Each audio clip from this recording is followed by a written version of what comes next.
বন্ধুরা সবাই কেমন আছো? বন্ধুরা আজকে তোমাদের আপন মায়ের সাথে রাতে কাজ করার অসাধারণ একটি সত্য ঘটনা বলবো। গল্পটি শেষ পর্যন্ত শুনলে তোমরা বাধ্য হবে হাতের কাজ করতে। না হলে সবাই আমাকে কাজ করে দিয়ে যাবে, আমি বাধা দেব না। অয়নের সময়টা কিছুদিন ধরেই ভালো যাচ্ছে না।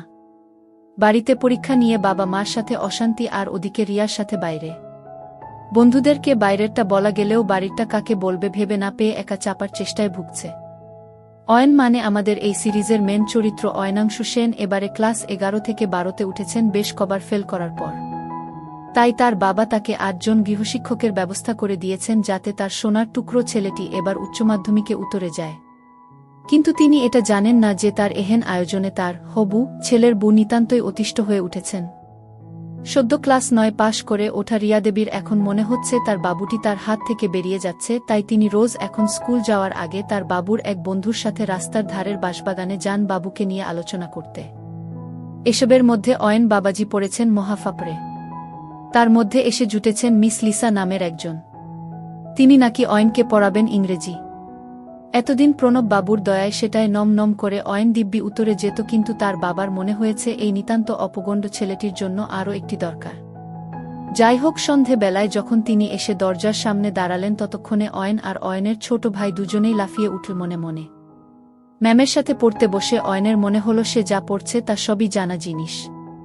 প্রথম কিছু না বললেও পরের দিকে একই জিনিস পড়ানোর ব্যাপারটা অয়নের কাছে প্রচণ্ড বিরক্তিকর লাগতে লাগল। সেটা লিসা মনে হয়ে খেয়াল পড়ল।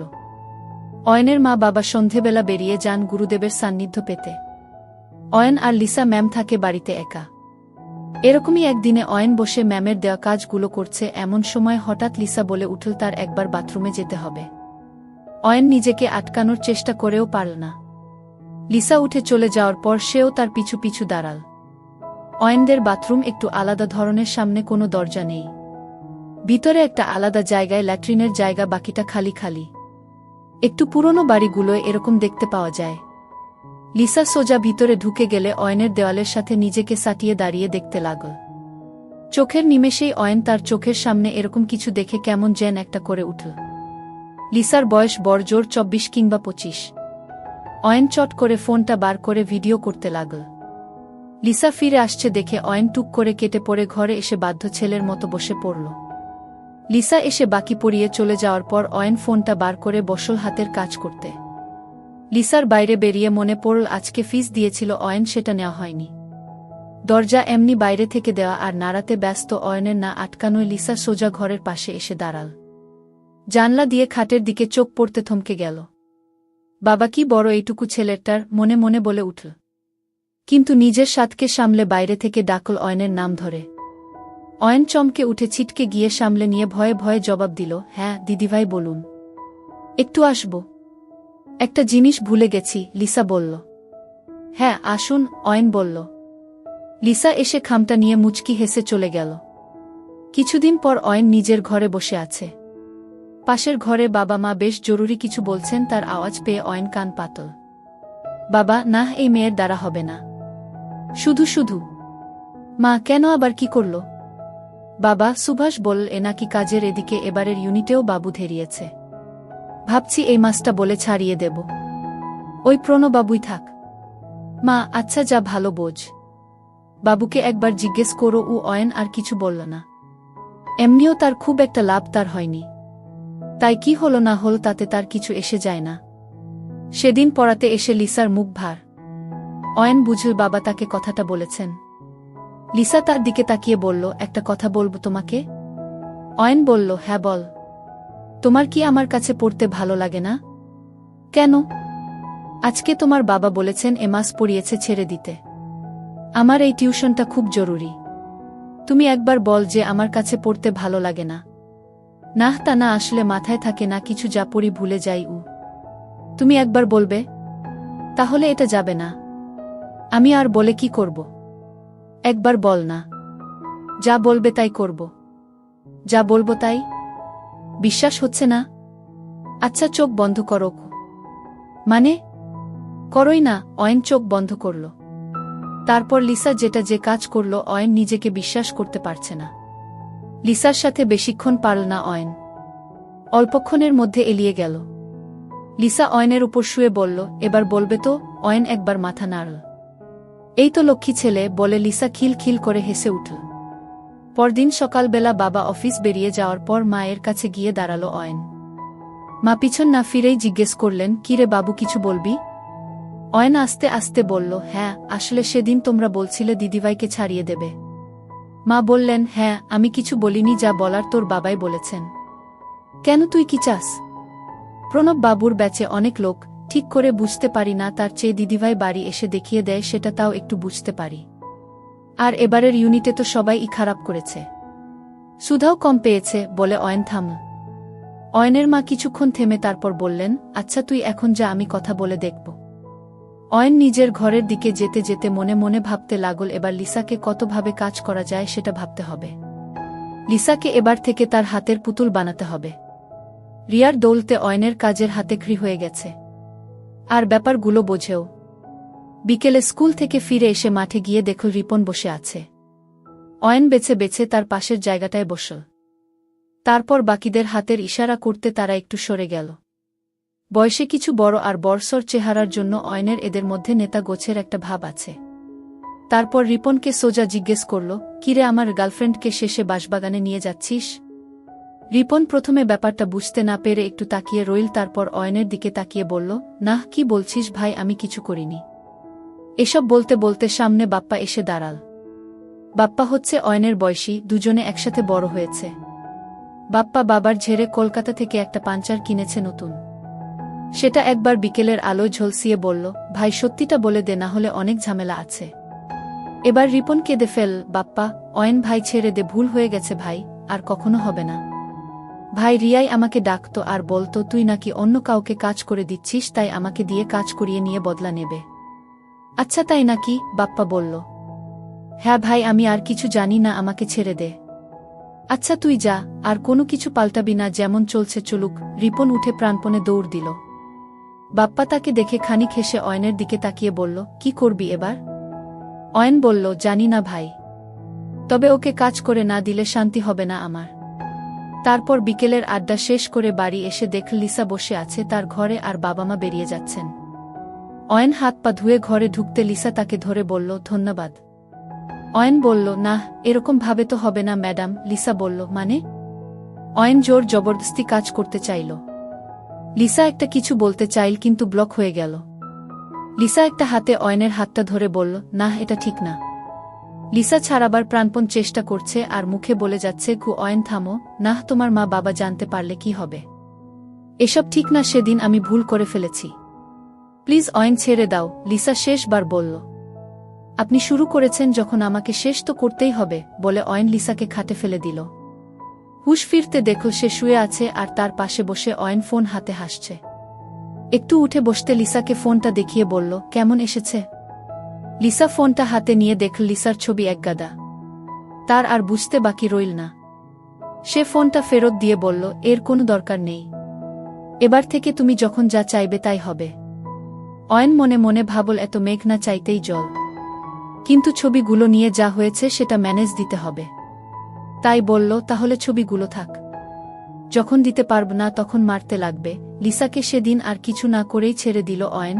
বিকেল থেকে রিয়ার ব্যাপারটা নিয়ে বেশ মাথা গরম ছিল, তাই কিছু করতে আর ইচ্ছে করছিল না। পরদিন বিকেলে বাপ্পাকে নিজের বাড়িতে আসতে বলল অয়ন, আর লিসাকে বারণ করে দিল পড়ানোর জন্য সেদিন। বাপ্পা সন্ধেবেলা যখন এলো তার চোখ লাল হয়ে আছে, বোঝাই যাচ্ছে এতক্ষণ কোথায় ছিল। বাইরের ঘরে বসে বাপ্পা বলল, বল ভাই, কি হয়েছে? অয়ন একবার তার দিকে তাকিয়ে বলল, কি হবে বলে তোর মনে হয়? বাপ্পা বলল, বুঝলাম, কিন্তু কি করবি সেটাই তো বুঝছি না গি। অয়ন বলল, রিয়ার মায়ের ব্যাপারে কি জানিস? বাপ্পা একবার ভালো করে অয়নকে মেপে বলল, তুই রীতা কাকিমাকে কাজ করে দিবি? অয়ন একবার হেসে উঠে বলল, কই, সেসব তো কিছু বলিনি আমি। বাপ্পা মাথা নেড়ে বলল, ঠিক আছে, বলতে থাক। অয়ন বলতে শুরু করল, আমাদের মোড়ের মাথার দোকানে যে নাপিতটা আছে, নিমাই নাকি যেন নাম, রীতা তাকে নিয়ে এক জায়গায় কাজ করতে যায়, যেমন মা তেমন মেয়ে আর কি। নিমাই এর বাড়িতে ছেলেবু আছে, বাকিটা তুই বুঝে নে কি। বাপ্পা কিছুক্ষণ ভেবে বলল, তুই জায়গা বল, আমি খোঁজ এনে দেব। কিন্তু তুই এত কিছু জানলি কি করে? অয়ন বলল, চোখ কান খোলা রাখলেই সব জানা যায়। আর একটা কাজ কর, এই নাপিতটার নাম্বারটা জোগাড় করে দে। বাপ্পা একটা ঢোক গিলে বলল, হয়ে যাবে। পরের কয়েকদিন এই কাজে কেটে গেল। জানা গেল রীতা দেবী তার সান্ধ্বনাগরকে নিয়ে মাঠের ধারের পোড়ো বাড়িতে কাজ করতে যান। সেই মতো নাপিতের কাছেও ফোন চলে গেল। তারপর একদিন দুই বন্ধু হাজির হল সেই বাড়িতে বিকেলবেলা। বিকেল গড়িয়ে সন্ধে হল, ভাঙা জানালাগুলো দিয়ে হালকা চাঁদের আলো ঘরটাকে আলো আধারিতে ভরিয়ে দিল। যথাসময়ে রীতা দেবী এসে হাজির হলেন। সেই আবছা আলোতেই ডাকলেন, কি নিমাই, কই তুমি? সাথে সাথে তার পিছন থেকে দুটো পুরুষ্ট হাত এসে ধরল। এরপর যা ঘটল তা একেবারেই আশা করেননি রীতা। কে তুমি? ছেড়ে দাও আমাকে, বলে চিৎকার করে উঠল রীতা। না, আজকে তো কাজ না করে তোমাকে ছাড়ব না, বলে ঘরে একটা আলো জ্বলে উঠল। সেই আলোয় রীতা দেখল তাকে আষ্টেপৃষ্টে ধরে আছে তারই মেয়ের বন্ধু অয়ন। একই তুমি? ছেড়ে দাও, তোমার মা বাবাকে আমি বলবো। ইস, তোমার লজ্জা করে না? আমি তোমার মায়ের মতো। ছেড়ে দাও বলছি, বলে উঠল রীতা। আমার মা আপনার মতো অন্যকে দিয়ে কাজ করিয়ে নেয় না, তাই ভুলেও ও কথা বলবেন না। তারপর সোজা খুতুইকিতে নেমে এসে বলল, আমরা তোর আর তোর নাগরের সব কাণ্ড প্রমাণ নিয়ে রেখেছি। যদি তুই কিছু করিস, এই গোটা মাধবপুরের লোকে তা টিভিতে দেখতে পাবে। সেটা কি চাস?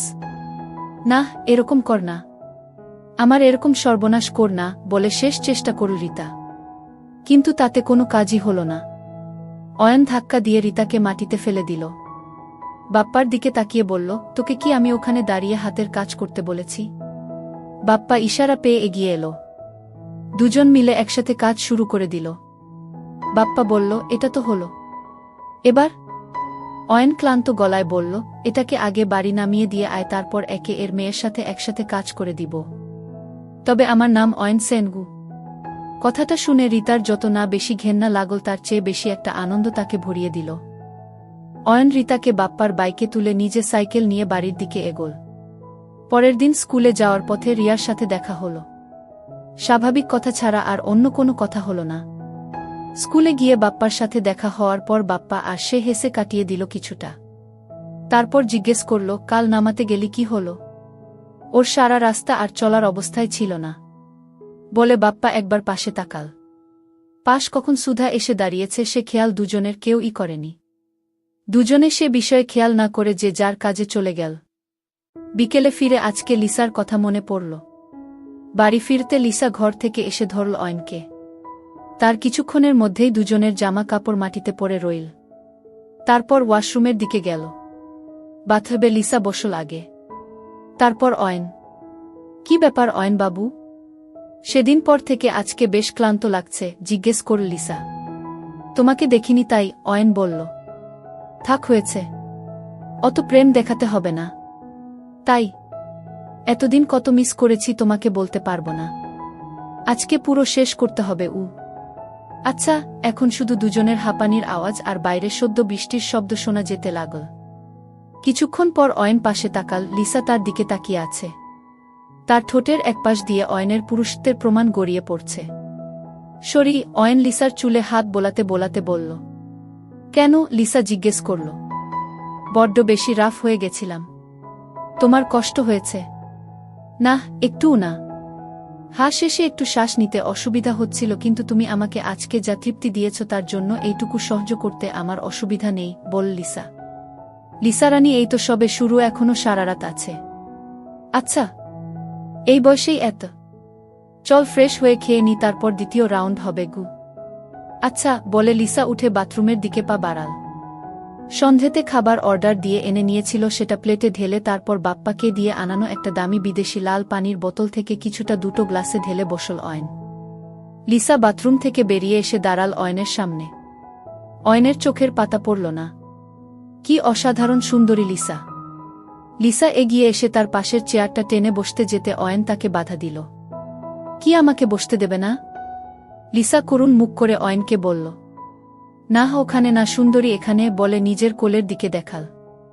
লিসা একবার হেসে অয়নের কোলে বসল। তাতে আলাদাই অনুভূতি হল অয়নের। এবার লিসা অয়নকে জিজ্ঞেস করল, আর কাকে কাকে কাজ করে দিয়েছ বলো শুনি। আর সেরকম কেউ নেই, একজন ছিল কিন্তু এখন ঘেটে গেছে সব। আচ্ছা বল শুনি। কেন এত উৎসাহ কিসের? অয়ন একটু বিরক্ত হয়ে জিজ্ঞেস করল। বাহরে, যার সাথে এত কিছু করছি তাকে এইটুকু জানব না? আচ্ছা বলছি, বলে অয়ন তাকে রিয়ার কথা বলল। তোমারটা বল এবার, লিসাকে বলল অয়ন। আচ্ছা বলে লিসা বলতে শুরু করল। লিসার প্রথম হাতেখড়ি তার মামাতো দাদার সাথে। তার দাদা যখন এখানে পড়তে আসে কলেজে, তাকে 16 বছর থেকে টানা 2 বছর কাজ করে দিয়েছে। তারপর চাকরি পেয়ে চলে গেলেও বোনের খিদে সেই যে জাগিয়ে দিয়ে গেছিল তা আর থামেনি। তারপর একটা বয়ফ্রেন্ড থাকলেও ঠিক পোষায়নি লিসার। আগে এক জায়গায় পড়াতো, কিন্তু সেখানে ছাত্রের বাবা তাকে একা পেয়ে জোর করে কাজ করতে চেয়েছিল বলে পালিয়ে এসেছে। অয়ন তাইতে বলেছিল, কেন দিতেই তো পারতে। নাহ, ইস এই মোটা লোক, কিছু নেই। নাহ, পারব না, লিসা উত্তর দিয়েছিল। আচ্ছা তাই বল, আমি ভাবলাম আবার এরকম অফার ছেড়ে দিলে কেন? তা এখন আমার সাথে আর কারটা? আর কারোর না, তোমার ওইটার প্রেমে পড়ে গেছি আমি। ওইটাটা কি? অয়ন বলল।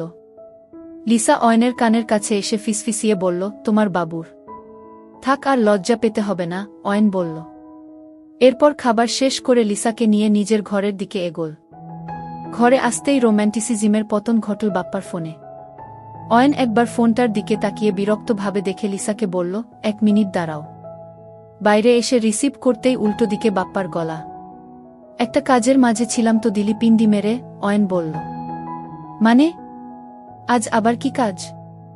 আমি তো তোকে ফোন করছিলাম আজকে আসতে এখন। কাকু কাকিমা তো নেই, বাপ্পা বলল। নাহ, পারব না, কাজে আছি।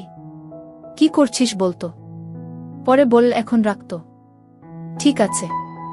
রিপনের ব্যাপারে একটা খবর ছিল। কি খবর? নাহ, তুই তো কাজের মধ্যে আছিস, না বল কি খবর। ও রিয়াকে সব উগরে দিয়েছে। মানে? মানে হচ্ছে রিয়া জানে যে তুই জানিস রিপন ওকে কাজ করে দিচ্ছে। আচ্ছা, ভালোই তো হলো, আমারই কাজ এগোলগ। কি বলছিস? তোর কি প্ল্যান আমার মাথায় ঢুকছে না। যাই হোক রাখি, এখন পরে কথা হবে, বলে বাপ্পা ফোনটা কেটে দিল। অয়নের মনে মনে রাগও হল, খুশিও হল। তারপর ঘরে ঢুকে দেখে লিসা তার আসার জন্যে উদ্গ্রীব হয়ে খাটের একদিকে বসে। তার চোখগুলো বেশ লাল, চেহারায় হালকা ঝিম। লাল পানির নেশা ভালোই চড়েছে। অনেক দিন পর আজকে লিসা নিজের মনের মতো তৃপ্তি পেয়েছে। তাই ঘুমের মধ্যেও তার মুখের হাসি লেগে রইল। অয়ন এক হাতে ফোনটা নিয়ে লিসার সব ছবিগুলো ডিলিট করে দিল। তারপর আজকে সেগুলোর জায়গা নীল দুজনের একসাথে কাটানো এই সুন্দর সময় আর ঘুমন্ত লিসার ছবি। সকালে ঘুম ভাঙল লিসার জড়ানো গলার ডাকে। কালকে দুজনেই দুজনের অবস্থা খারাপ করে দিয়েছে। লিসার হাঁটতে অসুবিধা হচ্ছে আর অয়নের সারা পিঠ ঘাড়ে কাটার দাগ। সেগুলো দেখিয়ে লিসা বলল, সরি, আমি খুব খারাপ, তোমাকে এরকম ভাবে কেটে দিয়েছি। অয়ন হেসে বলল, নাহ, এসব তো তোমার সুখের প্রমাণ। চল আজকে একসাথে শেষবার স্নান করেনি। চল, বলে লিসা এগোতে গেল, কিন্তু অয়ন তাকে ধরে নিয়ে পাজাকোলা করে তুলে নিয়ে গিয়ে বাথরুমে বসাল। গোসল সেরে দুজনে শেষ বিনিময় করে চলে গেল। বাপ্পা উল্টো দিকের রাস্তায় দিয়ে যেতে যেতে পুরোটা দেখল। তারপর লিসা কিছুটা এগিয়ে যেতে এসে অয়নের দরজায় নক করল।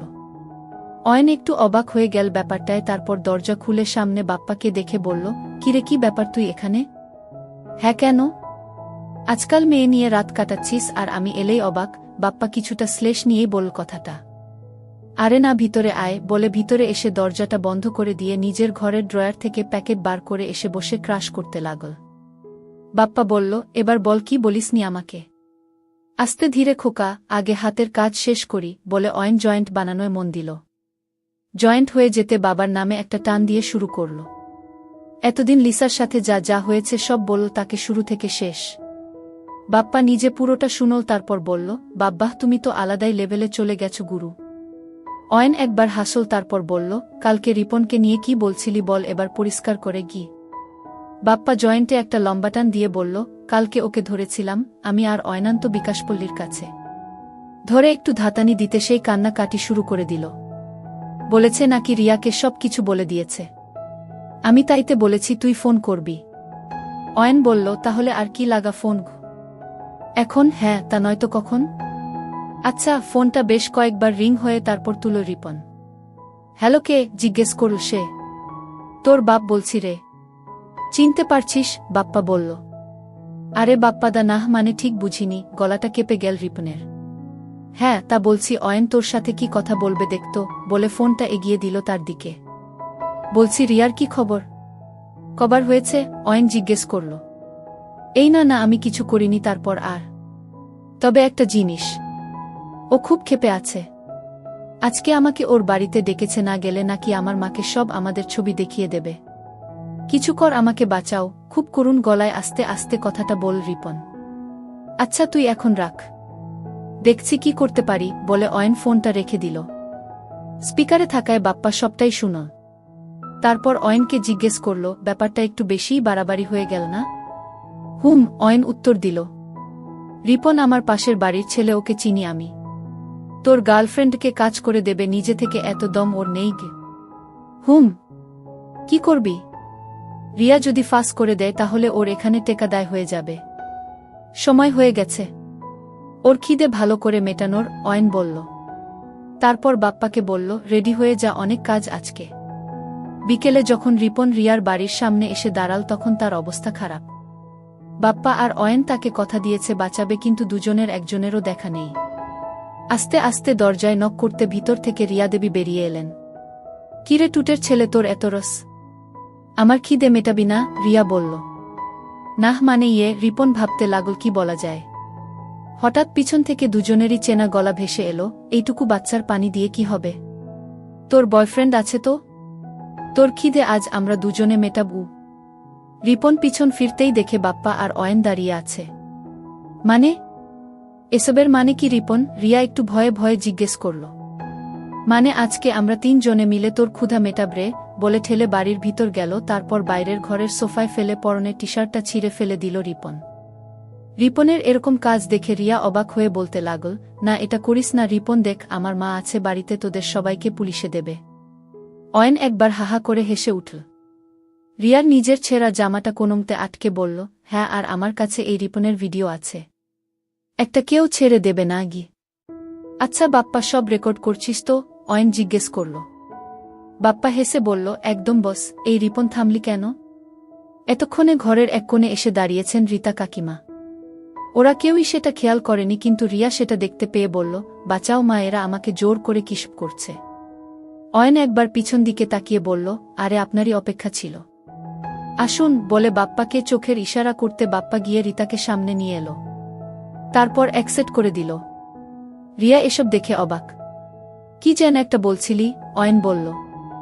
রিয়া বাকরুদ্ধ হয়ে গেছে। রীতা লজ্জায় কুকড়ে গিয়ে পালিয়ে যেতে চাইল, কিন্তু বাপ্পা তাকে আটকে দিয়ে বলল, আরে সোনামনি, এই তো সবে শুরু, এখনই চলে গেলে হবে কি করে কি? রিয়া সব আশা ছেড়ে হতচকিত হয়ে রইল। তার মুখ দিয়ে কথা বেরোচ্ছে না। তার সামনে তার মাকেও অ্যাকসেপ্ট বানিয়ে দিয়েছে অয়ন আর বাপ্পা। একসময় অয়ন বলেছিল যদি তাকে রিয়া কখনো ধোঁকা দেয় তার ফল খুব খারাপ হবে। আজকে সে নিজের চোখের সামনে দেখতে পাচ্ছে। মা মেয়ে দুজনে 3 জন যুবকে দিয়ে কাজ করিয়ে নেওয়ার জন্য তৈরি হল মনে মনে।